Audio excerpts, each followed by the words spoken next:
Melbourne-based musician Albert Salt has been creating music since the age of 13. Now, at 20 years old, he has amassed a cult following amongst young dance music enthusiasts.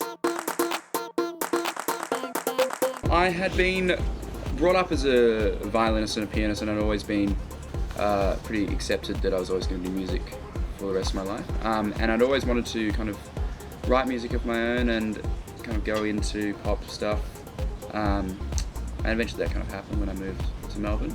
Because I've done it since I can remember. It's something that's always there, and it's something I've always just really enjoyed, so it's kind of really hard to live without. It's like living without, your hand or something, I guess. The real breakthrough for Salt came when he was named as a finalist in Unearthed High, a national competition run by radio station Triple J.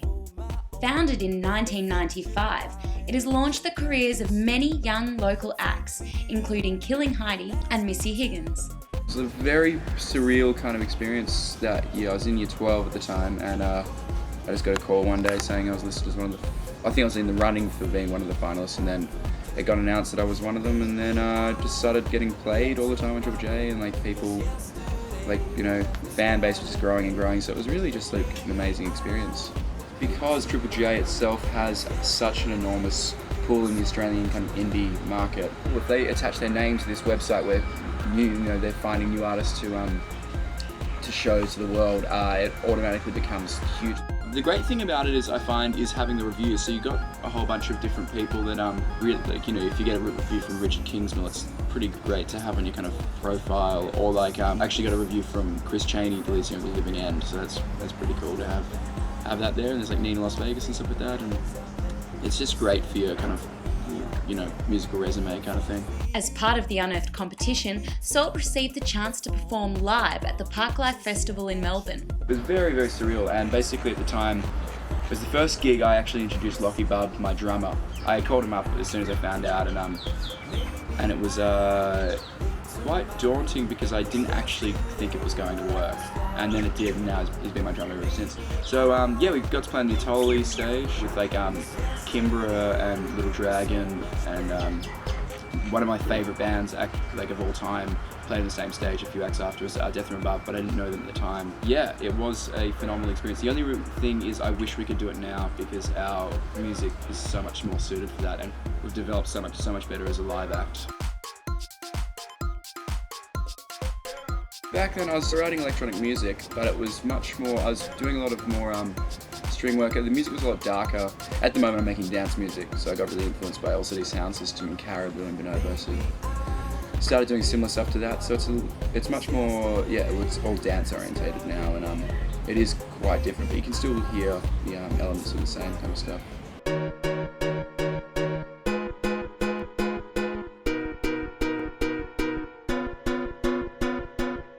My favourite song to perform of mine is probably my new single Riddles Come Undone. It's a lot of fun. It's kind of whatever the crowd gets into most, so there's that, and maybe it's always the kind of singles that I've already released, or covers. Fall to the Floor is always a good one, and the Justice mashup one I do. The lineup's kind of changed a few times over the last few years, but it's always kind of now been myself and my drummer Bub. So basically we play with a laptop, a couple of synths, some mics, and I'll have a little percussion set up every now and then. I used to play a lot of violin live, but not so much anymore with the new stuff. And also Machine, which is a sample pad which we do the drums and the vocal samples on.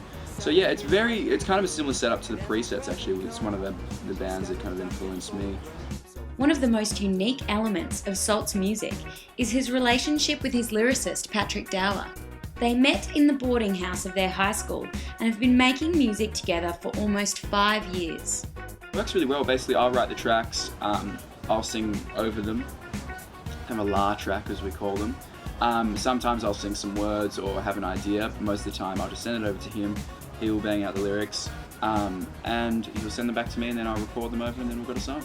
Our lyrics are always very, very dark. The new song Riddles Come Undone is actually about pedophile, even though it's a kind of happy dance tune. It is nice to have some input into the lyrics sometimes. The way I see it is I don't have any band members that are actually in the creative process of things, so it's like having, a band member, I guess. People find it really weird, but I think Elton John does the same thing as well. some guys are just not made for lyrics, they're made for music, and that's me. Salt's new EP, including Riddles Come Undone, is set to launch May 3rd at the Revolver Band Room.